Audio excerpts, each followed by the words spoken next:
ನಮಸ್ತೆ ಪ್ರೀತಿ ವಿದ್ಯಾರ್ಥಿಗಳೇ. ಈಗಾಗಲೇ ನಾವು ನಿನ್ನೆಯ ತರಗತಿಯಲ್ಲಿ ಬಹುಪದೋಕ್ತಿಗಳ ಬಗ್ಗೆ ಅಧ್ಯಯನ ಮಾಡ್ತಿದ್ವಲ್ಲ. ಈಗ ನಾವು ಇನ್ನೊಂದು ವಿಶೇಷವಾದಂತಹ ಒಂದು ಪ್ರಮೇಯ, ಶೇಷ ಪ್ರಮೇಯ ಅಂತ ಕರಿತೀವಿ. ಇದೇನಿಲ್ಲ ಮತ್ತೆ ಈಗಾಗಲೇ ಕಲ್ತಿದ್ದೀರಾ. ಅಂಕೆ ಸಂಖ್ಯೆಗಳನ್ನು ಭಾಗಿಸೋದು ಹೇಗೆ ಅನ್ನೋ ಭಾಗಾಕಾರವನ್ನು ಕಲ್ತಿದ್ದೀವಿ. ಅದನ್ನೇ ನಾವು ಸರಳೀಕರಣ ಮಾಡಿ ಒಂದು ಸಾಮಾನ್ಯ ಸೂತ್ರ ಶೇಷ ಪ್ರಮೇಯವನ್ನು ಈ ಬೀಜಗಣಿತದಲ್ಲಿ ಬಹುಪದೋಕ್ತಿಗಳನ್ನು ಉಪಯೋಗಿಸಿಕೊಂಡು ಶೇಷ ಪ್ರಮೇಯವನ್ನು ಹೇಗೆ ನಾವು ಅನ್ವಯ ಮಾಡಿಕೊಳ್ಳೋದನ್ನು ಕಲಿಬೇಕಾಗಿದೆ. ಹೋಗಿ ನೋಡಿ,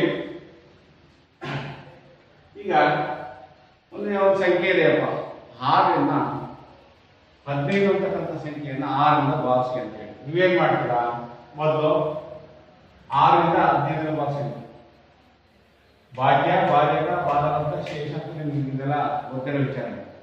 6 ಭಾಗ ಕಡಿಮೆ ಆಗುತ್ತೆ, ಬೇಡ. ಇದು ಇನ್ನೂ ಭಾಗವತಲ್ಲ. 6 6 12 ಹಾಗಾದ್ರೆ ಇದು 10ಕ್ಕಿದೆ. 15ಕ್ಕೆ 12 ಅಂತಕ್ಕಂಥ ಅಪವಾಕ್ಯ ಹತ್ರ ಇದೆಯಲ್ಲ, ಅದಕ್ಕೋಸ್ಕರ ನಾನು 6 12 7 ಭಾಗವತಲ್ಲಿ ಬರೀತೀನಿ, ಶೇಷವನ್ನ ಬರೀತೀನಿ 15 12. ಇದನ್ನ ಜನರಲ್ಲ ಬರ್ತಿದ್ವಿ. ಏನು ಹಿಂದಿನ ತರಗತಿ 8ನೇ ಕ್ಲಾಸ್ ಬರ್ತಿದ್ವಿ. ಭಾಜ್ಯ ಭಾಜಕ ಇಂಟು ಭಾಗಲಬ್ಧ ಪ್ಲಸ್ ಶೇಷ ಅಂತ ನೀವು ಈಗಾಗಲೇ ಬರೀತೀವಿ. ಅದೇನು ಭಾಜ್ಯ ಭಾಜ್ಯ ಯಾವುದು? 15. ಭಾಜಕ ಯಾವುದು? ಯಾವುದು? 6. ಭಾಗಲಬ್ಧ 2. ಇದು ಬರೀತೀವಿ. ಇಲ್ಲಿ ನೋಡಿ, ಒಂದು ಸಮಸ್ಯೆ, ಈ ಒಂದು ಸಮೀಕರಣವನ್ನ ಬರೆದಾಗ ನಿಮ್ಗೆ ಗೊತ್ತಾಗುತ್ತೆ. ನಮಗೆ 6 ಅನ್ನೋದು ಯಾವಾಗಲೂ ನೋಡಿ ಏನಾಗಿದೆ, ಭಾಜಕಕ್ಕಿಂತ ಕಡಿಮೆ ಇದೆ. ಮತ್ತು ಇಲ್ಲಿ ನಾವು ಕಟ್ಟಿರ್ತಕ್ಕಂಥ ಭಾಗಲಬ್ಧ ಇದರಿಂದ ಇದು ಭಾಜ್ಯಕ್ಕಿಂತ ಇದು ಭಾಗಲಬ್ಧ ಏನಾಗಿದೆ, ಕಡಿಮೆ ಆಗಿದೆ. ಇದು ಗೊತ್ತಿದೆ. a=b³ + r ಅಂತ ಕರೀತೀವಿ. ಸರಳವಾದ ಒಂದು ಸಮೀಕರಣ. ಇದನ್ನ ಈಕ್ವೇಷನ್ ನಿಯಮ ಅಂತಲೂ ಅನುಪ್ರಮೇಯ ಅಂತ ಕರಿತೀವಿ. ಭಾಜ್ಯ ಭಾಗಲಬ್ಧ ಪ್ಲಸ್ ಶೇಷ. ಭಾಜ್ಯ ಭಾಜಕ ಇಂಟು ಭಾಗಲಬ್ಧ ಪ್ಲಸ್ ಶೇಷ. ಕಂಡೀಷನ್ ಕೊಡ್ತೀವಿ. ಇಲ್ಲಿ 12ರ ಅಪವರ್ತನಗಳು 6 ಮತ್ತು 1 12 ಅಂತ. 12 ನಾವು ಅಪವರ್ತ್ಯ ಅಂತ ಕರಿತೀವಿ. ಅಪವರ್ತನಗಳು ಯಾವುವು? 12ರ ಅಪವರ್ತನಗಳು ಯಾವುವು? 1 2 3 4 6 ಮತ್ತು 12. ಹೀಗೆ ನಾವು ಬರೀತಾ ಹೋಗ್ತೀವಿ. 12 6 ಪ್ಲಸ್ 3 ಕೂಡಿರಿ ಬರುತ್ತೆ. ಶೇಷ 3 ಕೂಡಿರಿ 15. ಇದು ಭಾಜ್ಯದ ಸಂಪೂರ್ಣ ಭಾಜ್ಯ ಸಂಖ್ಯೆ ಆಗುವಂತ ನಮ್ಗೆ. ಇದೇ ರೀತಿಯಾಗಿ ಸರ್ ಈಗ ಇದನ್ನೇ ನಾವು ಬೀಜಗಣಿತದಲ್ಲಿ ಹೇಗೆ ಉಪಯೋಗಿಸ್ಬೋದು ವಿದ್ಯಾರ್ಥಿಗಳೇ? ಒಂದು ಬಹುಪದೋಕ್ತಿ ಇದೆ, 2x³ + x² + x. ಇದನ್ನ ಈ ಒಂದು ಏಕಪದೋಕ್ತಿ x ಇಂದ ಭಾಗಿಸಿ ಅಂತ ಹೇಳಿ ಅವಾಗ ಏನ್ ಮಾಡ್ತೀರಾ? ಈಗಾಗಲೇ ಕಲಿತಿದ್ರಿ 8ನೇ ಕ್ಲಾಸಲ್ಲಿ ಒಂದು ಬೀಜೋಕ್ತಿಯನ್ನ ಏಕಪದದಿಂದ ಭಾಗಿಸೋದು ಹೇಗೆ ಮತ್ತು ದ್ವಿಪದೋಕ್ತಿಯಿಂದ ಭಾಗಿಸೋದು ಹೇಗೆ ಕಲ್ತಿದ್ದೀರಾ, ಹೌದಾ? ಅದನ್ನ ಇಲ್ಲಿ ನಿಯಮವನ್ನು ಉಪಯೋಗಿಸ್ರಿ. 8ನೇ ಕ್ಲಾಸ್ ಕಲ್ತಿದ್ರು ಅಷ್ಟೇ ಮಕ್ಕಳೇ. ಸರ್ ಪ್ರತಿಯೊಂದು ಪದವನ್ನು ಭಾಗಿಸ್ಬೇಕಲ್ಲ? ಹೌದು. ಇದು x ಅನ್ನೋದು ಈ ಕೊಟ್ಟಿರ್ತಕ್ಕಂಥ ಪೂರ್ಣ ಬಹುಪದೋಕ್ತಿಯನ್ನ ಭಾಗಿಸ್ಬೇಕಾಗುತ್ತೆ. ಅದನ್ನ ಸಪರೇಟ್ ಆಗಿ ನಾನು ಬರ್ಬೇಕು. 2x³ / x + x² / x + x/x ಭಾಗಿಸ್ತೀರಾ? ಘಾತ x 1ಕ್ಕೆ ಘಾತ ಹೋಯ್ತು, ಇದಕ್ಕೆ ಹೋಯ್ತು. ಈ ಘಾತ ಅಂಶವನ್ನು ಸೇರಿದವರು ಭಾಗಿಸಿದಾಗ ಮೇಲೆ ಘಾತ ಸೂಚಿಗೆ 2 ಉಳಿತು. ಮತ್ತೆ ಅದರಿಂದ 2x² ಪ್ಲಸ್ ಈ x ಗೋ ಘಾತ 1ಕ್ಕೆ ಹೋಗೋದು. 1 ತೆಗಿತೀರಿ, ಅವಾಗ ಮೇಲೆ ಬರೀ 1x ಮಾತ್ರ. ಹಾಗೆಯೇ ಇಲ್ಲಿ ಮತ್ತೆ ಈ x ಭಾಗವಾಯಿತು, ಅವಾಗ ಏನು ಉಳಿತು? ಮತ್ತೆ ಅವಾಗ ಭಾಗಲಬ್ಧ 1 ಉಳಿತು. ಇದನ್ನ ನಾವು ಭಾಗಲಬ್ಧ ಅಂತ, ಹೌದಲ್ವಾ? ಹಾಗಾದ್ರೆ ನಿಮ್ಗೆ ಗೊತ್ತಾಯ್ತು ಇದ್ರ ಭಾಗಲಬ್ಧ 1, ಹೌದಾ? ಇದು ಗೊತ್ತಾಯ್ತಲ್ಲ ಭಾಗಿಸೋದು ಹೇಗೆ ಅಂತ. ಈಗ ನಾವು ಶೇಷ ಪ್ರಮೇಯ ಅಂದ್ರೆ ಏನು ಅಂತ ತಿಳ್ಕೊಳ್ಳೋಣ. ಶೇಷ ಪ್ರಮೇಯ ಅಂತಂದ್ರೆ ಪಿ ಆಫ್ ಎಕ್ಸ್ ಅಂತಕ್ಕಂಥ ಒಂದು ಡಿಗ್ರಿ 1 ಆಗಿರುವ ಅಥವಾ 1ಕ್ಕಿಂತ ಹೆಚ್ಚು ಆಗಿರುವ ಒಂದು ಬಹುಪದೋಕ್ತಿಯನ್ನ ಆಗಿರಲಿ ಮತ್ತು ಎಯು ಒಂದು ವಾಸ್ತವ ಸಂಖ್ಯೆ ಆಗಿರಲಿ, ಆವಾಗ ಪಿ ಆಫ್ ಎಕ್ಸ್ ಅನ್ನು ರೇಖಾತ್ಮಕ ಬಹುಪದೋಕ್ತಿ ಎಕ್ಸ್ ಮೈನಸ್ ಎ ದಿಂದ ಭಾಗಿಸಿದಾಗ ಪಿ ಆಫ್ ಎಯು ಶೇಷವಾಗಿರುತ್ತದೆ ಅಂತ. ಹೌದಾ? ಒಂದು ಬಹುಪದೋಕ್ತಿಯನ್ನ ಒಂದು ರೇಖಾತ್ಮಕ ಬಹುಪದೋಕ್ತಿಯಿಂದ ಭಾಗಿಸಿದಾಗ, ರೇಖಾತ್ಮಕ ಬೀಜೋಕ್ತಿಯಿಂದ ಭಾಗಿಸಿದಾಗ ಬರುವಂತಹ ಭಾಗಾಂಶ ಏನಾಗಿರುತ್ತೆ ಅದು ಶೇಷವಾಗಿರುತ್ತದೆ. P of A is equal to R ಅಂತ ಕರೀತೀವಿ. ಹೌದಾ? ಇದನ್ನ ಶೇಷ ಪ್ರಮೇಯ ಅಂತ ಕರೀತೀವಿ. ಏನಂದ್ರೆ ಅರ್ಥ? P of X divided by, ಹೌದಾ, ಪಿ ಆಫ್ ಎಕ್ಸ್ ಅನ್ನ ಯಾವ್ದರಿಂದ ಬಳಸ್ತೀನಿ ನಾನು? ಎಕ್ಸ್ ಮೈನಸ್ ಎ ಇಂದ ಬಳಸ್ತೀನಿ. ಆದ್ರೆ ಬರ್ತಕ್ಕಂಥ ಇದನ್ನ ನಾವು ಏನು ಅದೇ ನಿಯಮ ಭಾಜ್ಯ ಭಾಜಕ ಇಂಟು ಭಾಗಾರ್ಥ ಪ್ಲಸ್ ಶೇಷ, ಇದನ್ನೇ ನಾವು ಶೇಷ ಕೊಡ್ತೀವಿ.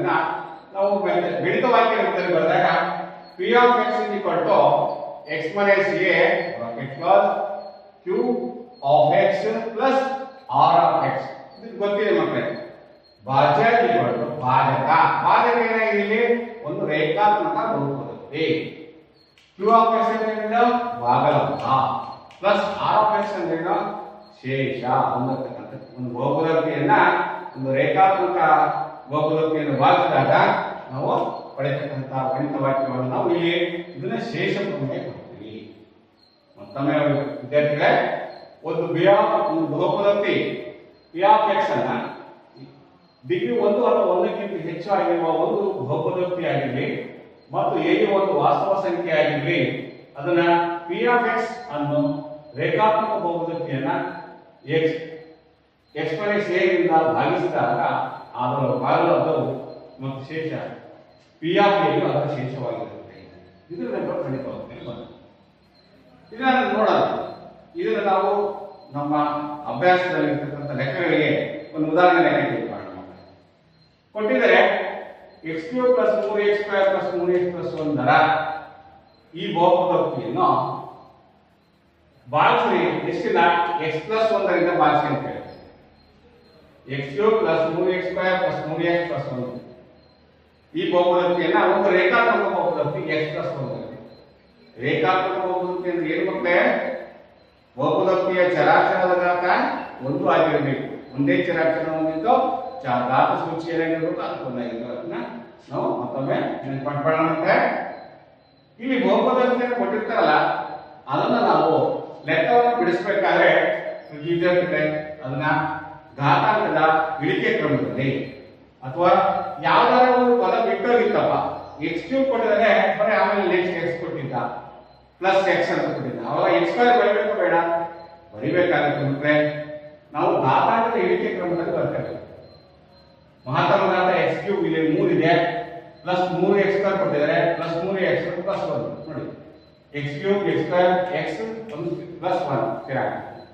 ಅಕಸ್ಮಾತ್ ಇಲ್ಲದೆ ಇದ್ದಾಗ ಏನ್ ಮಾಡ್ಕೋಬೇಕು ಇಲ್ಲಿ ನೋಡ್ರೆ, ಉದಾಹರಣೆಗೆ ಎಕ್ಸ್ ಸ್ಕ್ವೇರ್ ನ ಸಾರ್ವಜನಿಕಪ್ಪ ಬರೀ ಡೈರೆಕ್ಟ್ ಆಗಿ ಎಕ್ಸ್ ಇದೆ, ನಾವು ಹಂಗೆ ಬಾಕ್ಸ್ ಹಾಕೋಲ್ಲ.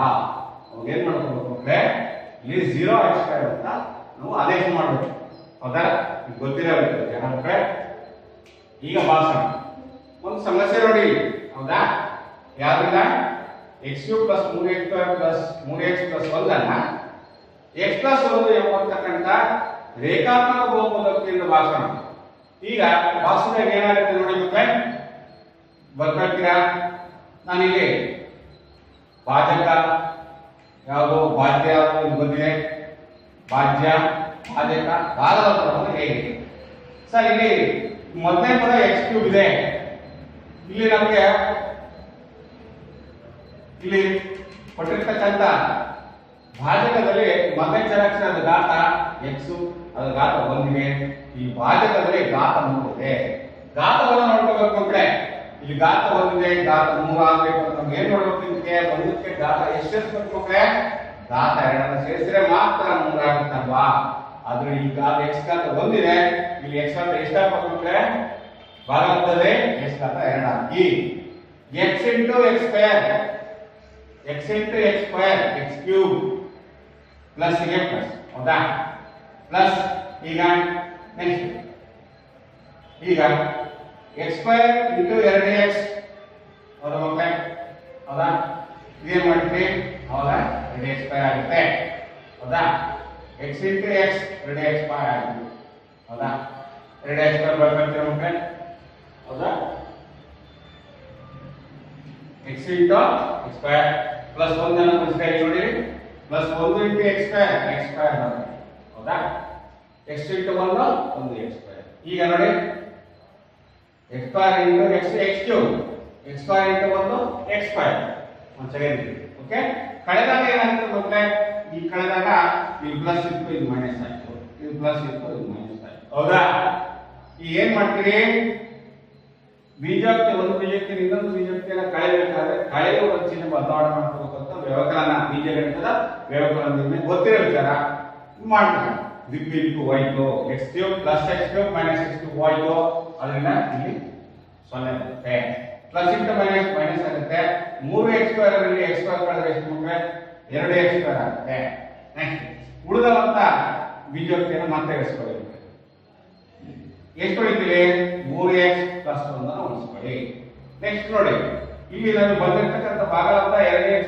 ಇಲ್ಲಿ ಏನು ಬಂದಿದೆ ಶೇಷ 2x square plus 3x plus 1 ಇದೆ ನನ್ನ ಹತ್ರ ಇಲ್ಲಿ ಭಾಗಕ ಇರತಕ್ಕಂಥದ್ದು x ಪ್ಲಸ್ 1 ಇದೆ ಇಲ್ಲಿ 2x ಸ್ಕ್ವೇರ್ ಹಾಕೊಂಡ್ರೆ ಎಷ್ಟನ್ನ ಕಟ್ಟಬೇಕಂದ್ರೆ ಇಲ್ಲಿ 2x ಅನ್ನು ಕಟ್ಟಬೇಕಲ್ವಾ ಇಲ್ಲಿ x ಭಾಗಲಬ್ಧ 2x ಅನ್ನು ಕಟ್ಟಿ 2x into 2x 2x square ಆಗುತ್ತಲ್ವಾ ನೆಕ್ಸ್ಟ್ ಪ್ಲಸ್ ನೋಡಿ 2x ಇಂಟು 1 ಏನಾಗುತ್ತೆ ಮಕ್ಕಳೇ 2x ಆಗುತ್ತಲ್ವಾ ಅದು ಬರ್ಕೊಳ್ತೀರಾ ಕಳಿಬೇಕಾದ್ರೆ ಮೂಲ ನಿಯಮ ವ್ಯವಕಲನ ಬೀಜಗಣಿತದ ವ್ಯವಕಲನ ನಿಯಮವನ್ನು ಬಳಸ್ಕೊಳ್ತೀರಾ ಪ್ಲಸ್ ಬಿಕಮ್ಸ್ ಮೈನಸ್ ಪ್ಲಸ್ ಇರೋದು ಮೈನಸ್ ಆಗುತ್ತೆ ಮೈನಸ್ ಇರೋದು ಪ್ಲಸ್ ಆಗುತ್ತೆ plus 2x square minus 2x square divide ಆಯಿತು 0 ಹಾಗೆಯೇ ಪ್ಲಸ್ 3x ಇಲ್ಲಿ ಎಷ್ಟಿದೆ ಮೈನಸ್ 2x ಇದೆ 3 ರಲ್ಲಿ 2 ಕಳೆದ್ರೆ ಎಷ್ಟು ಮುಂದೆ 1x ಅದು 1 ಅನ್ನು ಬದಲು ಬರೆಯಬಹುದು ಮುಂದೆ ಅಂದ್ರೆ ಹಾಗೇನೆ ಬರೆಯಬಹುದು ಹೌದಾ ಈ ಸಾಧಾರಣ x ನ ಸಾಮಾನ್ಯಕ್ಕೆ ಬರೆಯಬೇಕು ಅಂತೆಲ್ಲ ಏನು ಬರಲಿಲ್ಲ ಅದರ ಪಕ್ಕದಲ್ಲಿ x ನ ಸಾಮಾನ್ಯಕ್ಕೆ 1 ಇದೆ ಮತ್ತೆ ಇಲ್ಲಿ ಉಳಿದಿರತಕ್ಕಂತ ಭಾಜ್ಯದಲ್ಲಿ ಬರತಕ್ಕಂತ ಒಂದು ಪದ ಏನಿದೆ ಬೀಜ ಪದ ಈ ಪ್ಲಸ್ 1 ಇತ್ತು ಇದನ್ನು ಕೆಳಗೆ x ಪ್ಲಸ್ 1 ಆಯ್ತಲ್ಲ ಮಕ್ಕಳೇ ಇಲ್ಲಿ ನನಗೆ x ಪ್ಲಸ್ 1 ಇದೆ ಭಾಜಕದಲ್ಲಿ ಸಹ x ಪ್ಲಸ್ 1 ಇದೆ ಅವಾಗ ಇದರಿಂದ ಇದು ಒಂದು ಭಾಜಕದಲ್ಲಿ ಇದೆ ಇಲ್ಲಿ ಭಾಗಲಬ್ಧ ಬದಲಿದೆ x ಪ್ಲಸ್ 1 ಇದೆ ಎಷ್ಟು ಅವಧಿ ಕಟ್ಟಲ್ಲ ಮಕ್ಕಳೇ x ಪ್ಲಸ್ 1 ಭಾಜಕ ಭಾಗಲಬ್ಧ x ಪ್ಲಸ್ 1 ಇದೆ ಇಲ್ಲಿ ಭಾಗಲಬ್ಧ ಎಷ್ಟು ಕಟ್ಟಬೇಕು ಅಂದ್ರೆ ಸರ್ 1 ಅಂತ ಹೇಳ್ತಾರೆ ಹೌದಾ 1 ಅನ್ನ ಹಾಕ್ತೀರಿ x ಪ್ಲಸ್ 1 ಅನ್ನ x ಪ್ಲಸ್ 1 ಅನ್ನು 1 ಅಂತ ಹಾಕಿದ್ರೆ 1 ಇಂಟು x ಪ್ಲಸ್ 1 ಒಂದೇ 1 ಗಣಿತದ ಬೀಜಗಣಿತ ಮೂಲ ನಿಯಮ ವ್ಯವಕಲನ ನಿಯಮ ಮಾಡಿದಾಗ ಈ ಚಿಹ್ನೆಗಳ ಬದಲಾವಣೆ ಆಗುತ್ತೆ x ಈ x ಡಿವೈಡ್ ಆಗುತ್ತೆ ಕಳೆದಾಗ 0 ಈ ಒಂದು ಡಿವೈಡ್ ಆದ್ರೆ 0 ಶೇಷ ಎಷ್ಟು ಬಂತು ಮಕ್ಕಳಿಂದ ಇದು ಶೇಷ ಏನು ಬಂತು ಶೇಷ 0 ಬಂತು ಹೌದಲ್ಲ ಈಗ ಇದನ್ನ ತಾಳೆ ಮಾಡಬಹುದು ಮಕ್ಕಳೇ ಏಕಪ್ಪ ಇದಕ್ಕೆ ಬಹುಪದೋಕ್ತಿಗಳ ಸುನ್ನಿತೆಯನ್ನು ಕಂಡುಹಿಡಿದು ಗೊತ್ತಿದೆ ಮಕ್ಕಳೇ ಈಗ ಇದ್ರ ಬೆಲೆ ಎಷ್ಟಿದೆ ಅಂತಂದ್ರೆ p ಆಫ್ x ಕೊಟ್ಟಿದ್ದಾರೆ ಇದ್ರ ಶೂನ್ಯತೆ ನಾನು -1 ಅಂತ ಹೇಳ್ತೀನಿ ಹೇಗೆ ಮಕ್ಕಳೇ ಹೇಗೆ ಮಾಡ್ತೀರಾ p ಆಫ್ x ಇದು ಏನಿದೆ x plus 3x plus 3x plus 1 ಆದರೆ ಇದರ ಶೂನ್ಯತೆ -1 ಆಗುತ್ತದೆ ಸಾಧ್ಯವಿದೆ ಅನ್ನೋದನ್ನು ಪರೀಕ್ಷೆ ಮಾಡೋಣ ಏನು ಮಾಡಬೇಕು ಮಕ್ಕಳೇ ಇದಕ್ಕೆ p ಆಫ್ -1 ಅನ್ನು ಹಾಕೋಣ ನೋಡಿ ಇಲ್ಲಿ ಬಹುಪದೋಕ್ತಿಯಲ್ಲಿ ಇಲ್ಲಿ ಏನಿದೆ ಬಹುಪದೋಕ್ತಿ ಬರ್ಕಡೆ ಹೌದಾ ಇಲ್ಲಿ -1 ಹೇಗೆ ಬರುತ್ತೆ ಮಕ್ಕಳೇ p ಆಫ್ x 0 ಅಂತ ನಿಮಗೆಲ್ಲ ಗೊತ್ತಿದೆ p ಆಫ್ x ನಾವು ಶೂನ್ಯತೆ ಕಂಡುಹಿಡಿಯಲಿಕ್ಕೆ ಸುಲಭವಾದ ನಿಯಮ ಏನು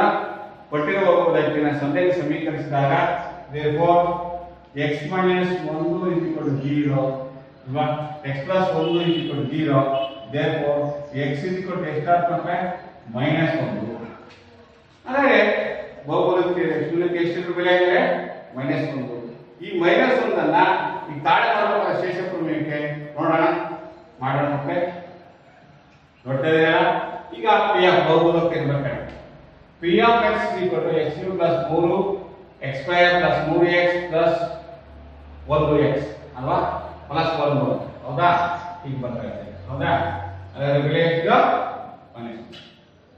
ಗೊತ್ತಾದ್ರೆ ಇದನ್ನ ಆದೇಶ ಮಾಡ್ತೀರಾ ಎಲ್ಲಿ ಎಕ್ಸ್ ಎಷ್ಟಿದೆ ಬಹುಪದಕ್ಕೆ ಎಕ್ಸ್ ಇರೋ ಸ್ಥಳದಲ್ಲಿ -1 ಆದೇಶ ಮಾಡ್ತೀರಾ ಈ ಆದೇಶ ಮಾಡಿದ್ ನೋಡಿ ಮಕ್ಕಳೇ ಎಕ್ಸ್ ಕ್ಯೂಬ್ ಗೆ -1 whole cube plus 3 × -1 whole square plus 3 × -1 plus 1 ಹೌದಾ ಮಕ್ಕಳೇ ಹೀಗೆ -1 × 3 ಸರಿ ಋಣಾತ್ಮಕ ಋಣಾತ್ಮಕ ಚಿಹ್ನೆ ಹೊಂದಿರತಕ್ಕಂಥ ಸಂಖ್ಯೆಯನ್ನು 3 ಸರಿ ಗುಣಿಸಿದ್ರೆ ಅದೇ ಬರುತ್ತೆ ಮಕ್ಕಳೇ ಅಲ್ವಾ -1 ನಿಮಗೆ ಗೊತ್ತಿರಬೇಕು ಸಮ ಸಂಖ್ಯೆಯ ಸಾರಿ ಗುಣಿಸಿದ್ರೆ ಪ್ಲಸ್ ಬರುತ್ತೆ ಬೆಸ ಸಂಖ್ಯೆಯ ಬಾರಿ ಗುಣಿಸಿದ್ರೆ ಮೈನಸ್ ಬರುತ್ತೆ ಸುಲಭವಾದ ನಿಮಗೆ ಗೊತ್ತಿದೆ ಇಲ್ಲಿ -1 ಕೊಟ್ಟಿದ್ದಾರೆ -1 ಕ್ಯೂಬ್ ಅಂದ್ರೆ ಅದರ ಬೆಲೆ -1 ಆಗುತ್ತೆ ಪ್ಲಸ್ ಗೆ ಪ್ಲಸ್ ಪ್ಲಸ್ 3 ಕ್ಕೆ 3 -1 ಹೋಲ್ ಸ್ಕ್ವೇರ್ ಅಂದ್ರೆ 1 × 1 ಸಮ ಸಂಖ್ಯೆ 3 1 3 ನಾನು ನೇರ ಬರುತ್ತೆ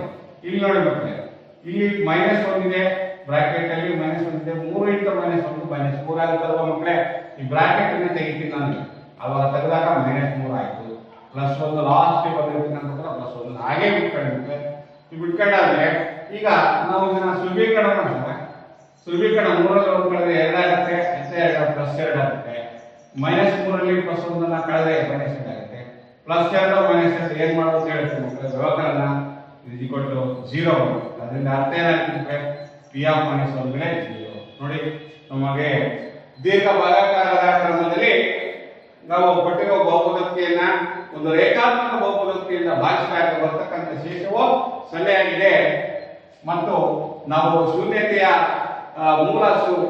ಮೂಲವನ್ನು ಉಪಯೋಗಿಸಿಕೊಂಡು ನಾವು ಇಲ್ಲಿ ಮಾಡಿದಾಗ ಬೆಲೆಯನ್ನು ಆದೇಶ ಮಾಡಿ ಶೂನ್ಯತೆಯನ್ನು ಬೆಲೆಗಳನ್ನು ಕಂಡು ತಾಳೆ ಮಾಡಿದಾಗ ಏನು ಮಾಡ್ಕೊಂಡ್ರೆ ಅದು ಶೇಷವು ಸಹ 0 ಬರುತ್ತೆ ಅದರ ಅರ್ಥ ಏನು ಮಾಡಿದ್ರೆ p of a p of r ಅಂತ ಸಾಧಿಸಬೇಕಾಗುತ್ತೆ ಹೌದಾ ಹಾಗಾದ್ರೆ ಇದನ್ನ ನಾವು ಏನಂತ ಕೇಳ್ಕೊಂಡ್ರೆ ಇದನ್ನ ಶೇಷ ಪ್ರಮೇಯ ಏನ್ ಕರಿತೀವಿ ಹೀಗೆ ಶೇಷ ಪ್ರಮೇಯವನ್ನ ನಾವು ಅರ್ಥ ಮಾಡ್ಕೊಳ್ಳೋಕೆ ಇದೊಂದು ಸಮಸ್ಯೆಯನ್ನ ತೆಗೆದುಕೊಂಡಿದ್ವಿ ಅರ್ಥ ಆಯ್ತಾ ಮತ್ತೆ ಮೊದಲೇನ್ ಮಾಡ್ಬೋದು ಅಂತ ಗೊತ್ತಾಯ್ತಲ್ಲ ಓಕೆ ಕೊಟ್ಟಿರೋ ಬಹುಪದೋಕ್ತಿಯನ್ನ ಇಳಿಕೆ ಕ್ರಮದಲ್ಲಿ ಅವುಗಳ ಘಾತ ಸೂಚಿಯ ಇಳಿಕೆ ಕ್ರಮದಲ್ಲಿ ಬರ್ಕೋಬೇಕು ಮತ್ತು ಯಾವುದೇ ಬಿಟ್ಟು ಆಗಿರತಕ್ಕಂಥ ಘಾತ ಸೂಚಿ ಇದ್ರೆ ನಾವು ಅದರ ಬಗ್ಗೆ ಸಹಗುಣಕವನ್ನು 0ನ ಹಾಕುವುದರಿಂದ ಈಗ ಇಲ್ಲೇ ಅಬ್ಸೆಂಟ್ ಆಗಿರ್ತಕ್ಕಂಥ ಅಂದ್ರೆ ಯಾವ ಕೊಟ್ಟಿರ್ತಕ್ಕಂಥ ಪದ ಇದೆ ಡೇಟಾವನ್ನು ನೋಡುವಾಗ 0 ಇದು ಬೇರೆ ಬೇರೆ ಸಮಸ್ಯೆಗಳನ್ನು ನೋಡುವ ನಿಮಗೆ ವಿಸ್ತಾರ ಅರ್ಥ ಆಗುತ್ತೆ ಇದು ಅರ್ಥ ಆಗಿಲ್ಲ ಅಂತ ತಿಳ್ಕೊಂಡಿದ್ದೀನಿ ಓಕೆ ಇನ್ನೊಂದು ಒಂದು ಸಮಸ್ಯೆಯನ್ನು ನೋಡೋಣ ಮಕ್ಕಳೇ ಎರಡನೇ ಸಮಸ್ಯೆ ಇಲ್ಲಿ ನೋಡಿ ಮಕ್ಕಳೇ x³ + 3x² + 3x + 1 ಈ ಬೀಜ ಬಹುಪದೋಕ್ತಿಯನ್ನ x - ಅರ್ಧ ರೇಖಾತ್ಮಕ ಬಹುಪದೋಕ್ತಿ ಹೌದಲ್ವಾ ಇದು ಒಂದು ರೇಖಾತ್ಮಕ ಬಹುಪದೋಕ್ತಿ ಯಾಕೆ ಮಕ್ಕಳೇ ಯಾಕೆ ಹೇಳಿ x - ax + b ರೇಖಾತ್ಮಕ ಬಹುಪದೋಕ್ತಿ ಆದರ್ಶ ರೂಪಾಯಿನ p of x = ax + b ಅಲ್ವಾ ax + b ಚರಾಕ್ಷರದ ಘಾತ 1 ಆಗಿದೆ ಅದು x - ಅರ್ಧದಲ್ಲಿ ಭಾಗಿಸಬಹುದು yes it is possible ಇದು ಸಾಧ್ಯ ಅಂತಿದೆ ಮಕ್ಕಳೇ ನೋಡಿ ಘಾತಾಂಕದ ಇಳಿಕೆ ಕ್ರಮದಲ್ಲಿ x³ + 3x² + 3x + 1 ಹೌದಾ ಈ ಕಾಣ್ತಾ ಇದೆಯಾ ಇಳಿಕೆ ಕ್ರಮದಲ್ಲಿ ಇದೆಯಲ್ಲ ಕೊಟ್ಟಿರೋ ಲೆಕ್ಕ ಏನು ನಾವು ಬದಲಾವಣೆ ಮಾಡೋದಿಲ್ಲ ಅದು ಹೋಗುತ್ತೆ ಹಾಗೆ ಬರ್ಕೋಬೇಕು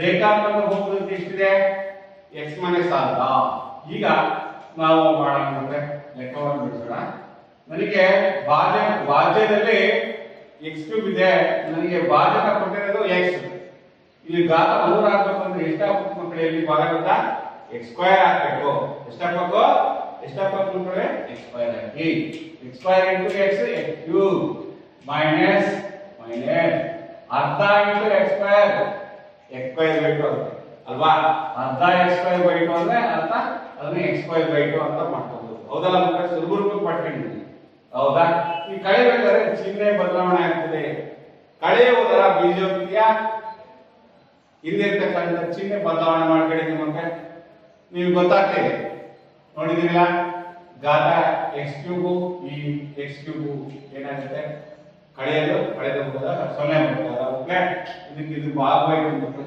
ಹೌದಾ? 0. ಇಲ್ಲಿ ನೋಡಿ ಮಕ್ಕಳು, ಪ್ಲಸ್ 3x² ಇಲ್ಲಿ ಪ್ಲಸ್ x² ಕೈ 2 ಅಂತ ಇದೆ.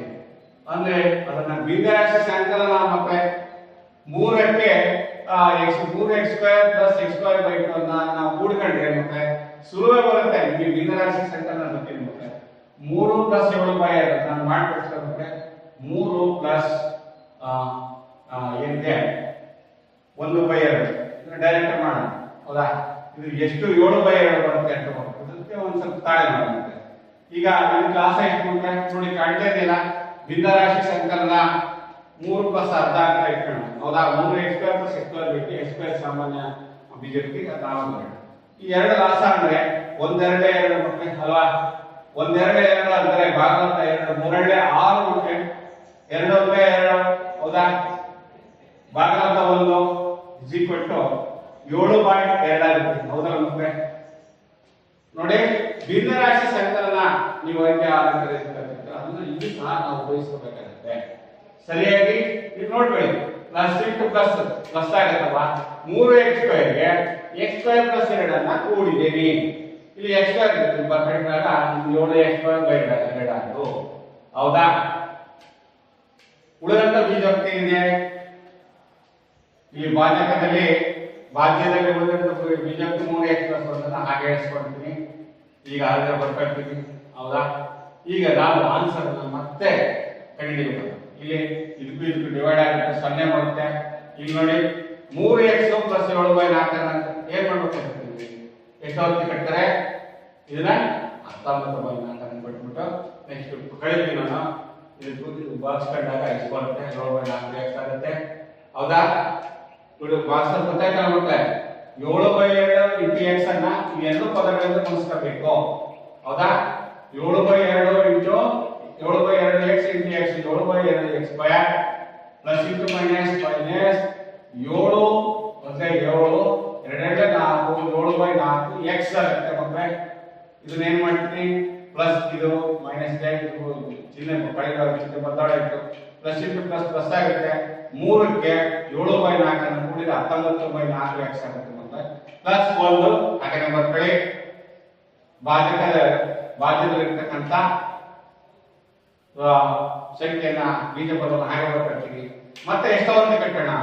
ಇಲ್ಲಿ ನನ್ನ ಹತ್ರ 19/4x + 1 ಇದೆ ಭಾಜ್ಯದಲ್ಲಿ. ಹಾಗಾದ್ರೆ ನೀವು ಭಾಜಕ ಎಕ್ಸ್‌ಪೈಸ್ ಅರ್ಧ ಅಂತ ಇದೆ ಸರ್, ಹೆಂಗ್ ಮಾಡೋದು? ಈಗ ಇಲ್ಲಿ ಬರೀ x ಅಂತ ಅಷ್ಟೇ ಬೀಜ ಪದ. ಈ ಸಂಖ್ಯಾ ಸಾಮಾನ್ಯ ಎಷ್ಟಿದೆ ಇರೋದನ್ನೇ ಈ ಸಂಖ್ಯಾ ಭಾಗದಲ್ಲಿ ಇಟ್ಕೋಬೇಕು. 19/4 ಇಂಟು x 19/4 x ಆಗುತ್ತೆ. ಮೈನಸ್ ಮೈನಸ್ 19 ಇಂಟು ಅರ್ಧ ಏನಾಗುತ್ತೆ ಮಕ್ಕಳೇ? 19 19 2 4 8. ಹೌದಾ? ಹೀಗೆ ವಿದ್ಯಾರ್ಥಿಗಳೇ, ಈ ಭಾಗಾಂಶದಿಂದ ನಾವು ಭಾಜಕವನ್ನು ನಾವು ಭಾಗಾಂಶದಿಂದ ಪ್ರತಿಯೊಂದು ಪದವನ್ನು, ಹೌದಾ, ಭಾಜಕದ ಪ್ರತಿಪದವನ್ನು ಚಿಹ್ನೆಯೊಂದಿಗೆ ಎಚ್ಚರಿಕೆಯಿಂದ ಗುಣಿಸಿಕೊಳ್ಳಿ. ಭಿನ್ನರಾಶಿಯನ್ನ ಗೊತ್ತಾಗಬೇಕಿದ್ರೆ ಹೊರಗಡೆ ಕೂಡಲು ಕಡೆಯಿಂದ ನಾವು ರಫಾತ್ ಮಾಡ್ಕೋಬೇಕು. ಹೀಗೆ ನಾವು ಮಾಡಿದಾಗ ನಮಗೆ ಬರ್ತದೆ ಉತ್ತರ 19/4x ಮೈನಸ್ 19/8 ಬಂತು. ಈಗ ಅದರಲ್ಲಿ ಪ್ಲಸ್ 19/4x ಮೈನಸ್ 19/4x ಏನಾಗುತ್ತೆ? ಕಳೆದಾಗ 0 ಬರುತ್ತೆ. ಇಲ್ಲಿ ಪ್ಲಸ್ 1 ಇದೆ, ಪ್ಲಸ್ 19/8 ಇದೆ, ಅವಾಗ ಕಳೆದಾಗ 20 ಮಕ್ಕಳೇ. ಪ್ಲಸ್ ಇಂಟು ಪ್ಲಸ್ ಪ್ಲಸ್ ಆಗುತ್ತೆ, 27/8 ಆಗುತ್ತೆ. ಎಷ್ಟಾಗುತ್ತೆ? 27/8. ನೋಡಿ, ದೀರ್ಘ ಭಾಗಾಕಾರ ಕ್ರಮದಲ್ಲಿ ನಾವು ಬಹುಪದೋಕ್ತಿಯನ್ನ ಒಂದು ರೇಖಾತ್ಮಕ ಬಹುಪದೋಕ್ತಿಯಿಂದ ಭಾಗಿಸಿದಾಗ ಉತ್ತರ ಇದು ಶೇಷ ಎಷ್ಟು ಅಂದ್ರೆ 27/8 ಬಂತು. ಇದನ್ನು ನಾವು ತಾಳಲಾರದ ಹೆಂಗೆ? ನಮ್ಮ ಶೇಷ ಪ್ರಮೇಯದ ಪ್ರಕಾರ p of x is equal to divided by x minus a implies p of a is equal to r. ಅಂದ್ರೆ ಅದು ಶೇಷ ಮತ್ತು ರೇಖಾತ್ಮಕ ಬಹುಪದೋಕ್ತಿಯ ತೆಗೆದುಕೊಂಡು ನಾವು ಆ ಶೂನ್ಯತೆ ಬೆಲೆಯನ್ನು ಕಂಡುಹಿಡಿದಾಗ ಅದಕ್ಕೂ ಮತ್ತು ಬಂದಿರತಕ್ಕಂಥ ಈ ಶೇಷಕ್ಕೂ ಸಮನಾಗಿರಬೇಕು ಅನ್ನೋದನ್ನ ಪರೀಕ್ಷೆ ಮಾಡೋಣ ಮಕ್ಕಳೇ. ಎಷ್ಟು ಬಂತು ಮಕ್ಕಳೇ? ಇಲ್ಲಿ ಎಕ್ಸ್ ಮೈನಸ್ ಅರ್ಧ ಆಯ್ತದೆ. ಇದು ಹೆಂಗ್ ಬಂತು ನೋಡಿ, ಇದನ್ನ ನಾವೇನ್ ಮಾಡ್ತೀವಿ, P of X is equal to 0.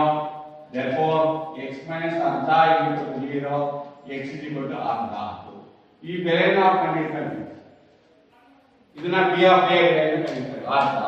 ಈ ಅರ್ಧವನ್ನ ಕೊಟ್ಟಿರ್ತಕ್ಕಂಥ ಬಹುಪದೋಕ್ತಿಯಲ್ಲಿ ಹೀಗೆ ಆದೇಶ ಮಾಡ್ತಾ ಇದೀವಲ್ಲ ಮತ್ತೆ ಕೊಡ್ತಾ ಇದೀವಲ್ಲ, ಕ್ರಮವಾಗಿ ಬಹುಪದೋಕ್ತಿಯನ್ನು ಬರೆದುಕೊಳ್ಳಿ. ಹೇಗೆ ಬರ್ಕೊಳ್ತೀರಾ? x cube plus 3x square plus 3x plus 1 ಬಹುಪದೋಕ್ತಿಯನ್ನು ಬರ್ಕೊಳ್ಳಿ. x ಇರೋ ಸ್ಥಳದಲ್ಲಿ ನಮಗೆ ಶೂನ್ಯತೆ ಬೆಲೆ ಅರ್ಧ ಎಂದು ಕಂಡುಹಿಡಿದಿದ್ದೀವಲ್ಲ, ಶೂನ್ಯತೆಯ ನಿಯಮದ ಪ್ರಕಾರ, ಬಹುಪದೋಕ್ತಿಯ ಶೂನ್ಯತೆಯ ಮೂಲ ನಿಯಮದ ಪ್ರಕಾರ ಕಂಡುಹಿಡಿತಕ್ಕಂಥ ಇದನ್ನ ಅರ್ಧ ಅನ್ನತಕ್ಕಂಥ ಬೆಲೆಯನ್ನು ಈ ಚರಾಕ್ಷರ x ಎಲ್ಲಿ ಇದೆಯೋ ಅಲ್ಲಿ ಆದೇಶ ಮಾಡ್ತೀವಿ ಮಕ್ಕಳೇ. ಅರ್ಧ ಹೋಲ್ ಕ್ಯೂಬ್ ಪ್ಲಸ್ 3 ಇಂಟು ಅರ್ಧ ಹೋಲ್ ಸ್ಕ್ವೇರ್ ಪ್ಲಸ್ 3 ಇಂಟು ಅರ್ಧ ಪ್ಲಸ್ 1. ಅಂದ್ರೆ ಅರ್ಧ ನಮಗೆ ಗೊತ್ತಿಲ್ಲ, ಎರಡನೇ ಒಂದು ಅಂತ ನೀವು ಸಂಕೇತವನ್ನು ಬರೆಯೋದು ಗೊತ್ತಿದೆ. ಸರಿಯಾಗಿ ಆದೇಶ ಮಾಡ್ತೀರಾ. ನೀವು ಭಿನ್ನರಾಶಿ ಪದಗಳ ಘಾತಾಂಕವನ್ನ ಬೆಲೆಯನ್ನು ಸಂಕ್ಷಿಪ್ತಗೊಳಿಸಿಕೊಳ್ತೀರಾ. 1/8 ಆಗುತ್ತೆ, ಇಲ್ಲಿ 3/4 ಆಗುತ್ತೆ. ಯಾಕೆ ಅಂದ್ರೆ ಮಕ್ಕಳೇ 1/4 ಬೆಲೆ 1/4 ಆಗುತ್ತೆ. 3 ಇಂಟು 1/4 ಅಂದ್ರೆ 3/4 ಆಗುತ್ತೆ ಮಕ್ಕಳೇ. ಪ್ಲಸ್ 3 ಇಂಟು 1 ಅರ್ಧ, ಎರಡನೇ ಒಂದು ಅಂತಂದ್ರೆ 3 ಅಂದ್ರೆ 3/2 ನೇರ ಬರ್ಕೊಳ್ತೀವಿ ಮಕ್ಕಳೇ. ಪ್ಲಸ್ 1 ಈ ಭಿನ್ನರಾಶಿಯನ್ನ ಬಂದು ಈ ಭಿನ್ನರಾಶಿ ಸಂಕಲನ ನಿಮಗೆಲ್ಲರಿಗೂ ಗೊತ್ತಿರೋ ವಿಚಾರಣೆ. ಭಿನ್ನರಾಶಿ ಸಂಕಲನದಲ್ಲಿ LCM ಇದು ಲಾಸ ಎಷ್ಟು ಅಂತ 8 ಬಂತು ಮಕ್ಕಳೇ. ಇದನ್ನ ಅಂಶವನ್ನ ಸರ್ವೀಕರಿಸಿಕೊಂಡಾಗ 1 + 6 + 12 + 8 ಬರುತ್ತೆ. ಅಂಶವನ್ನ ಕೂಡಿಕೊಳ್ಳುತ್ತೆ 27/8 ಆಗಿದೆ. ಅಂಶವನ್ನ 27 ಛೇದದಲ್ಲಿ 8 ಇದೆ ಮಕ್ಕಳೇ. ಹಾಗಾದ್ರೆ ನಿಮಗೆ ಎಷ್ಟು ಬಂದಿದೆ ಮಕ್ಕಳೇ? ಇಲ್ಲಿ 27/8 ನೋಡಿ. r ಎಷ್ಟು ಬಂತು ಮಕ್ಕಳೇ? 27/8 ಬಂತು. ಹಾಗೇನೆ ಈ ಶೂನ್ಯತೆ ಬೆಲೆ ಎಷ್ಟು ಬಂತು ಮಕ್ಕಳೇ? ಅದು ಸಹ 27/8 ಬಂತು.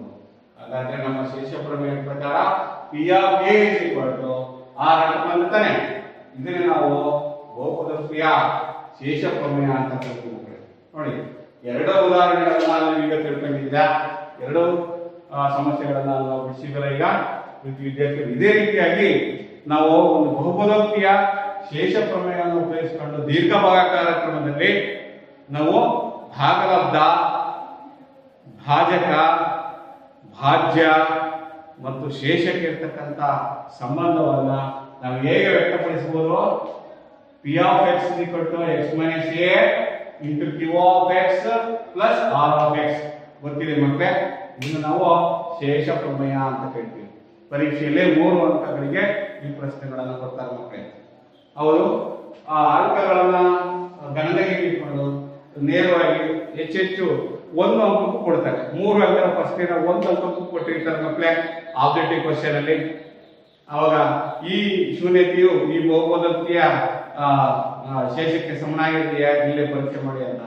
ಅವಾಗ ನಾವು ಬೇಗನೆ ಕ್ವಿಕ್ಕಾಗಿ ಹೆಚ್ಚು ಸಮಸ್ಯೆಗಳನ್ನು ಬಿಡಿಸೋದ್ರ ಮುಖಾಂತರ ನಾವು ಇವನ್ನ ನಾವು ಅಧ್ಯಯನ ಮಾಡಬಹುದು. ಚೆನ್ನಾಗಿ ವೇಗವಾಗಿ ಲೆಕ್ಕವನ್ನು ಬಿಡಿಸೋದನ್ನ ಕಲಿಬಹುದು ಮಕ್ಕಳೇ. ಹೌದಲ್ಲ? ಈಗ ಅಭ್ಯಾಸ 4.3ರಲ್ಲಿ ನೋಡಿ ಮಕ್ಕಳೇ. ಅಭ್ಯಾಸ 4.3 ಬೇಕಾದಷ್ಟು ಸಮಸ್ಯೆಗಳಿವೆ ಮಕ್ಕಳೇ. ಹೌದಲ್ಲ? ನೋಡಿ, ಈ ಕೆಳಗಿನ ಬಹುಪದೋಕ್ತಿಗಳನ್ನು ಭಾಗಿಸಿದಾಗ ಯಾವುದು ಬಹುಪದೋಕ್ತಿ x³ + 3x² + 3x + 1 ಅನ್ನು ಭಾಗಿಸಿದಾಗ ಶೇಷವನ್ನು ಕಂಡುಹಿಡಿಯಿರಿ ಅಂತ ಕೊಟ್ಟಿದ್ದಾರೆ. ನಾನೀಗ ಎರಡು ಸಮಸ್ಯೆಗಳನ್ನು ಬಿಡಿಸಿಕೊಟ್ಟಿದ್ದೀನಿ ಮಕ್ಕಳೇ. ಅದೇ ರೀತಿಯಾಗಿ ನೀವು ಅದೇ ಬಹುಪದೋಕ್ತಿಯನ್ನ x ನಿಂದ ಭಾಗಿಸಿದಾಗ ಏನು ಬರುತ್ತೆ, x + 5 ಇಂದ ಭಾಗಿಸಿದಾಗ ಏನು ಬರುತ್ತೆ, 5 + 2x ನಿಂದ ಭಾಗಿಸಿದಾಗ ಏನು ಬರುತ್ತೆ ಅದನ್ನ ಕಂಡುಹಿಡಿಯಿರಿ. ಹಾಗೇನೆ ಮತ್ತೆ ಎರಡನೇ ಮೇನ್ ಕ್ವೆಶ್ಚನ್ ಇದೆ, ನೀವೆಲ್ಲ ಮಾಡ್ತೀರಾ ಮತ್ತೆ ನೋಡೋಣ ಮಾಡಿ. x ನಿಂದ ಭಾಗಿಸಿ ಅಂತ ಇನ್ನೊಂದು ಸುಲಭವಾದ ಲೆಕ್ಕ. ಅದೇ ಬೀಜೋಕ್ತಿನ x ನಿಂದ ಭಾಗಿಸೋದಪ್ಪ. ನೋಡೋಣ ಮಾಡ್ತೀರಾ ಮಕ್ಕಳೇ? ಇದೇ ಬೀಜೋಕ್ತಿನ x ನಿಂದ ಭಾಗಿಸಿ ನೋಡೋಣ. ತೆಗೆದುಕೊಳ್ಳೋಣ ಲೆಕ್ಕನ. ಬಹಳ ಸುಲಭ. p of x = ವಿದ್ಯಾರ್ಥಿಗಳೇ ಬರ್ಕೊಳ್ಳಿ ಲೆಕ್ಕ ಅದೇನೆ. x³ + 3x² + 3x + 1 x³ + 3x² plus 3x plus 1 divided by x ನಿಂದ ಮಾಡಿ 3 ಬೇಕು. ಹೇಗೆ ಮಾಡ್ತೀರಾ? ಬಹಳ ಸಿಂಪಲ್ ಅಲ್ವಾ? ಎಲ್ಲ ಮಾಡ್ತಾ ಇದೀರಲ್ಲ ನೋಡಿ. ಏನ್ ಮಾಡ್ತೀರಾ? ಫಸ್ಟ್ ನಾವು ಕೊಟ್ಟಿರೋ ಬಹುಪದೋಕ್ತಿಯಾಗಿ ಮಕ್ಕಳೇ ಇದೇ ಪಿ ಆಫ್ ಎಕ್ಸ್. ಇದೇನಿದೆ? ಇದು ರೇಖಾತ್ಮಕ ಬಹುಪದೋಕ್ತಿ ಹೌದಾ? ಪಕ್ಕದಲ್ಲಿ ಏನಿಲ್ಲ ಅಂತಂದ್ರೆ ಒಂದು ಸಾಗುಣಕ ಒಂದಿದೆ ax ಪ್ಲಸ್ ಬಿ ಇಬ್ಬರೇ ಡೈರೆಕ್ಟ್ ಎಕ್ಸ್ ಇಂದ ಕೊಡ್ತೀವಿ. ಸುಲಭವಾಗಿ ಹಾಕ್ಸ್ಬೋದಲ್ವಾ? ಬಹಳ ಸುಲಭ ಇದೆ ಅಲ್ವಾ? ದೀರ್ಘ ಭಾಗಾಕಾರ ಮಾಡ್ಬೋದಾ? ಬೇಡ, ಹಂಗೆ ನೇರವಾಗಿ ಭಾಗಿಸ್ಬೋದು ಅಲ್ವಾ? ನೋಡಿ ಎಕ್ಸ್ ಇಂದ ಭಾಗಿಸಿ. ಎಕ್ಸ್ ಒಂದೇ ಏನು ಉಳಿತು? ಎಕ್ಸ್ ಸ್ಕ್ವೇರ್ ಉಳಿತು. ಇಲ್ಲೇನು ಉಳಿತು? 3x ಉಳಿತು. ಇಲ್ಲೇನು ಉಳಿತು? 3 ಉಳಿತು. ಇಲ್ಲೇನು ಉಳಿತು ಮಕ್ಕಳೇ?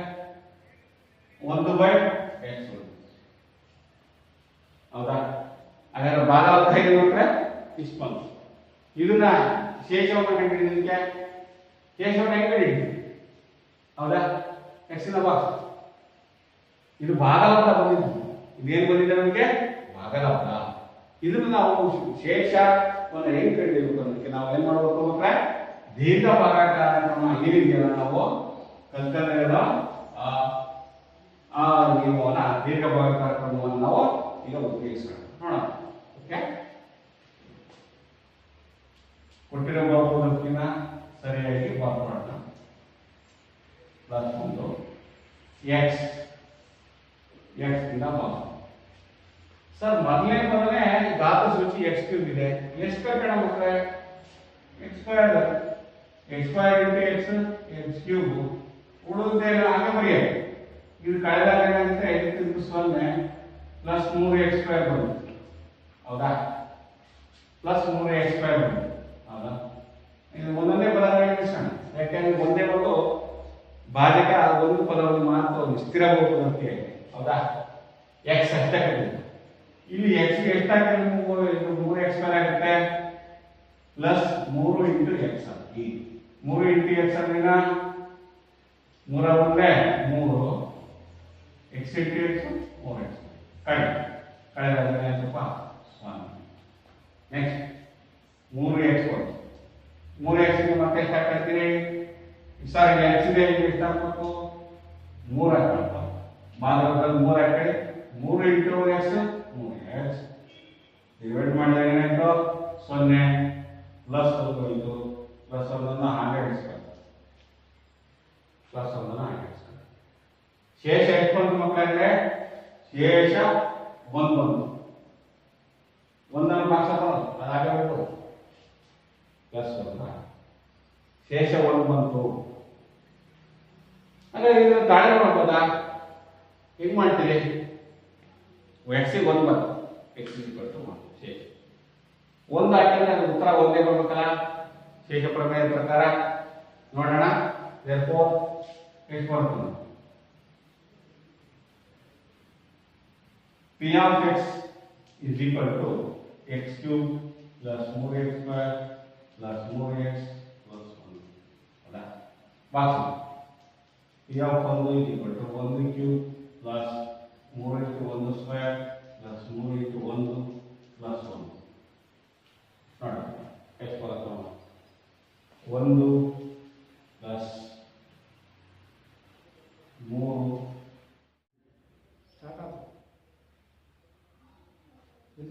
ನೋಡಿ ಗೊತ್ತಾಯ್ತು. 1 ಇಂಟು ಐತಿಂಗ್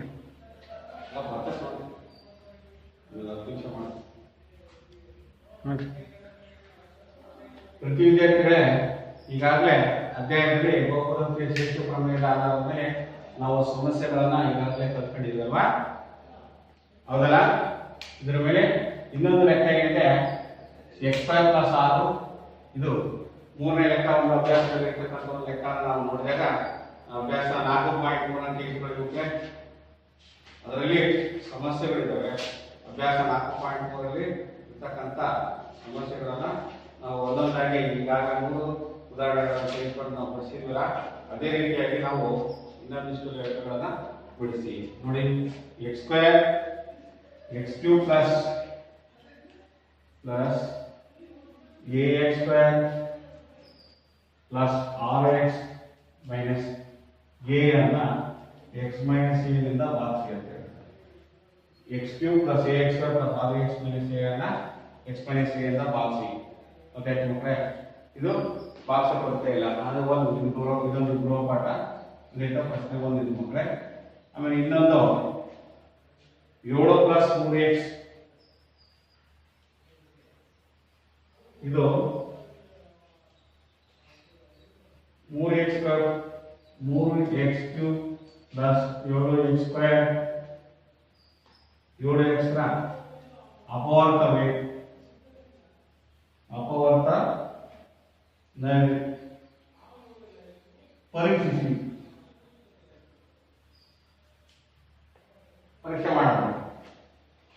ಹೌದಲ್ಲ? ಈ ಲೆಕ್ಕವನ್ನು ಈಗಾಗಲೇ ಕಲ್ತಿದ್ದೀರಾ. ಅವನ್ನ ಇನ್ನೊಂದ್ಸರಿ ಕಲಿತ್ರೆ ನೀವು ಗೃಹಪಾಠವಾಗಿ ತೆಗೆದುಕೊಂಡದನ್ನ ಮಾಡಬೇಕು. ಹೌದಾ? ಈಗ ಮಾಡೋದ್ರೆ ಇದೊಂದು ಲೆಕ್ಕ ಬಿಡಿಸೋಣ ನೋಡೋಣ. ನಿಮಗೆ ಕೊಟ್ಟಿರ್ತಕ್ಕಂಥ ಸಮಸ್ಯೆ. ಓಕೆ,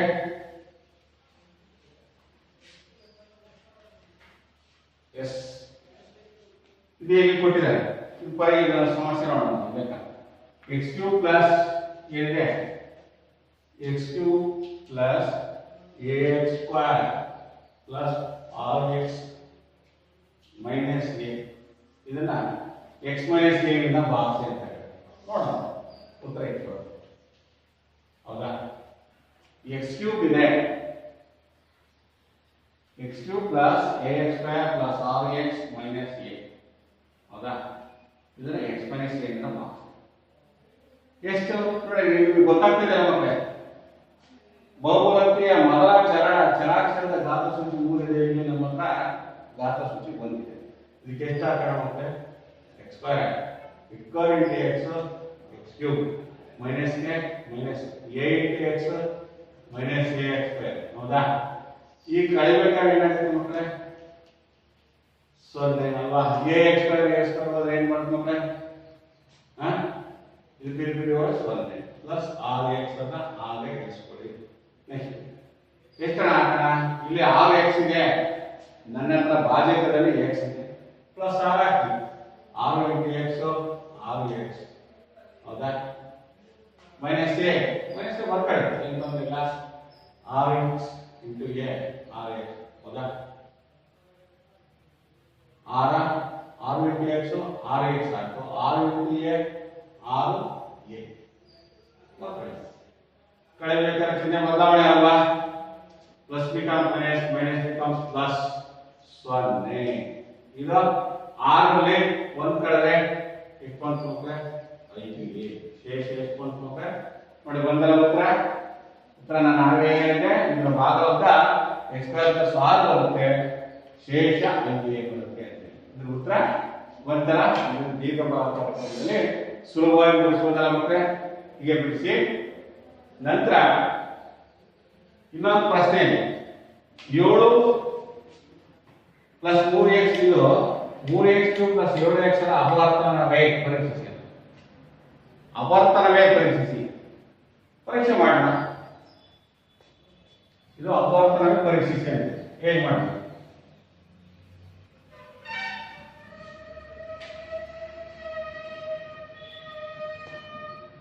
ಮೂರು ಎಕ್ಸ್ ಕ್ಯೂಬ್ ಪ್ಲಸ್ 7x ಇದನ್ನ ನಾವು ಎಷ್ಟರ ಭಾಗಿಸಬೇಕು?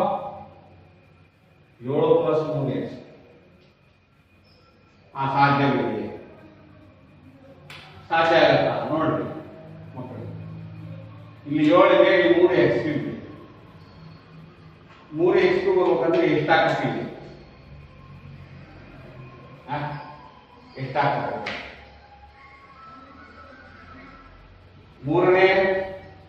3x ಕೊಡ್ಬೇಕು. ಏನಾಗ್ಬೇಕು? 3x ಕೊಡ್ಬೇಕು ಏನಾಗ್ತದೆ? ಇಲ್ಲಿ ಇದನ್ನ ಹೇಗೆ ಈ ತರ ಏನು ಬದಲಾವಣೆ ಮಾಡ್ಕೋಬೋದ ನೋಡ್ಕೊಳ್ಳಿ ಮಕ್ಕಳು. 3x plus 7 plus 3x 3x plus 7 ಅಂತ ಬರ್ಕೋಣ. ಏನ್ ತೊಂದರೆ ಇಲ್ಲ. ಹೌದಾ? ಯಾಕಂದ್ರೆ ಮೊದಲ ಚರಾಕ್ಷರ x ಇದೆ, ಅದು ಬದಲಾವಣೆ ಮಾಡಿದ್ರೆ ಭಾಗಿಸಿದ್ರೆ ಅದು ಬದಲಾವಣೆ ಮಾಡ್ತೀವಿ. x ಗೆ ಇಲ್ಲಿ x ಕ್ಯೂಬ್ ಇದೆ, ಇಲ್ಲಿ x ಸ್ಕ್ವೇರ್ ಕಟ್ಟಿ. ಹೌದಾ? x ಸ್ಕ್ವೇರ್ ಕಟ್ಟಿ x square into x x cube ಆಗುತ್ತೆ. ಡಿವೈಡೆಡ್ ಬೈ 3 ಕಟ್ಟಿ 3 ಎಷ್ಟು ಕಟ್ಬೇಕು 3 ಕಟ್ಟಬೇಕಾ 3 ಕಟ್ಟೋಕ್ಕಿಂತ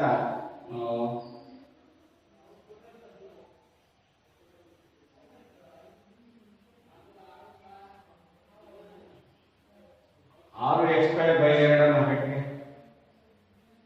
ಈ 3x² x³ ಬರಬೇಕಂತ ನಿಮಗೆ 3x³ ಬರಬೇಕಂತಂದ್ರೆ x² × x x³ ಬರುತ್ತೆ ಇಲ್ಲಿ 3 ಬರಬೇಕಂದ್ರೆ ಎಷ್ಟು ಹಾಕಬೇಕು 9 ಹಾಕ 9 × 27 ಆಗುತ್ತೆ ಕೆಳಗಡೆ ಎಷ್ಟು ಹಾಕೋಣ ಕೇಂದ್ರದಲ್ಲಿ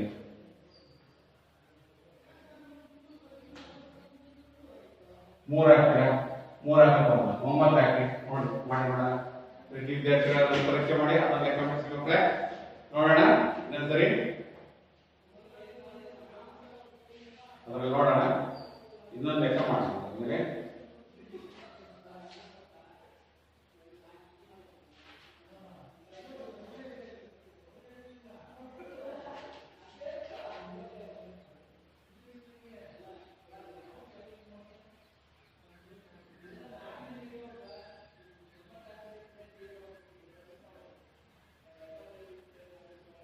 ಇದಕ್ಕೆ ಬಹುಪದಕ್ಕೆ ಶೂನ್ಯತೆ ಬಹುಪದಕ್ಕೆ ಆಗುತ್ತೆ ಅನ್ನೋದಕ್ಕೆ ಮೊದಲು ನಾವು ಶೂನ್ಯತೆಯನ್ನು ಪರೀಕ್ಷೆ ಮಾಡ್ತೀವಿ 7x + 3 ಅಂತ ಕೊಟ್ಟಿದ್ದಾರಲ್ಲ ಎಷ್ಟರಿಂದ 3x + 7 ಇದಕ್ಕೆ ಶೂನ್ಯತೆಯನ್ನು ಪರೀಕ್ಷೆ ಮಾಡುವುದರ ಮುಖಾಂತರ ಅಪಾರ್ಥನ ಸಾಧ್ಯವೇ ಶೇಷ ಪ್ರಮೇಯ ಅನ್ವಯ ಮಾಡ್ಬೋದು ಶೇಷ ಪ್ರಮೇಯ ಅನ್ವಯ ಮಾಡ್ಕೊಳ್ಳೋದ್ರಿಂದ ಇದನ್ನ ನಾವು ಕಲಿತೀವಿ ಹೀಗೆ ಏನು ಅಂದ್ರೆ ಪ್ರಶ್ನೆ ಇದೆ ಪ್ರಶ್ನೆ ಏನ ನಾವೇನು ಮಾಡಬೇಕು ಅಂದ್ರೆ 7 + 2x ಇದಕ್ಕೆ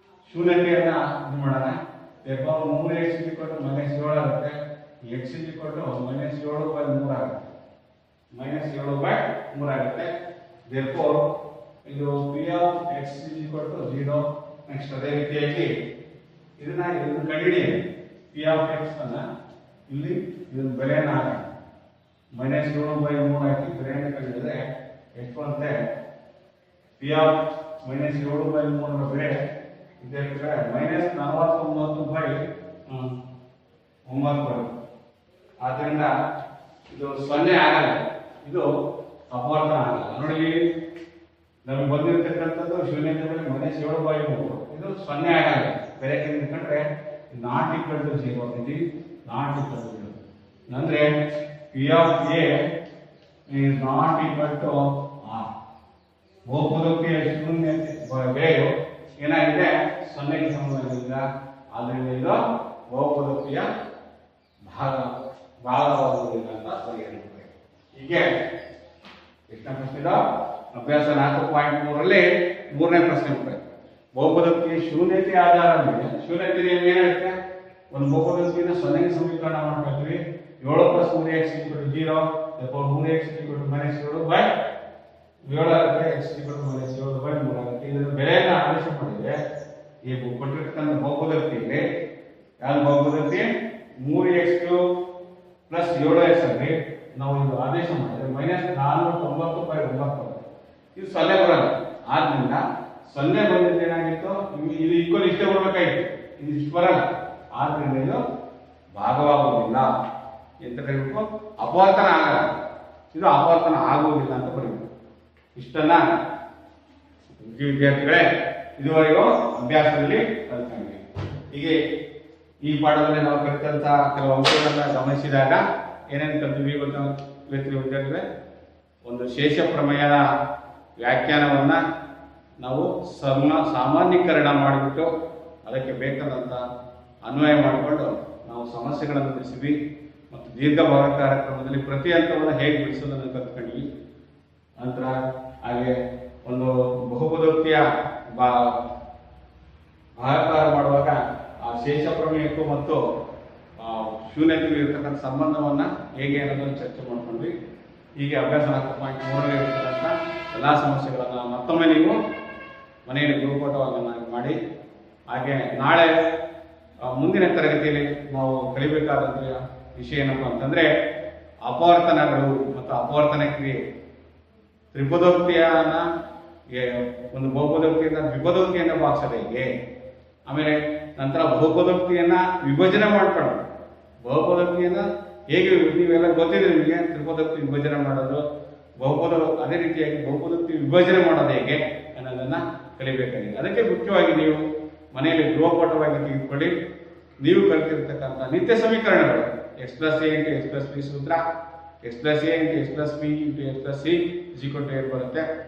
ನಂತರ A plus B whole square, A minus B whole square, X plus A X into X plus B into X plus C ವಿಸ್ತರಣೆ, ಈ ರೀತಿಯ ಎಲ್ಲ ನಿತ್ಯ ಸಮೀಕರಣಗಳನ್ನ ನಾವು ಕಲಿತಿರ್ತಕ್ಕಂಥವು 8ನೇ ತರಗತಿಯನ್ನು ಪುನಃ ಮನನ ಮಾಡ್ಕೊಂಡು ಗೃಹಪಾಠವಾಗಿ ಎಲ್ಲ ಮಾಡ್ಕೊಂಡು ಬನ್ನಿ ಮಕ್ಕಳೇ.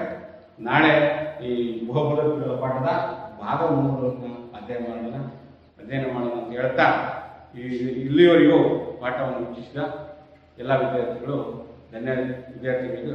ಧನ್ಯವಾದಗಳನ್ನು ಅರ್ಪಿಸುತ್ತಾ ಈ ತರಗತಿಯನ್ನು ಇವತ್ತಿಗೆ ಮುಗಿಸೋಣ ಅಂತ ಹೇಳ್ತಾ ನಮಸ್ತೆ.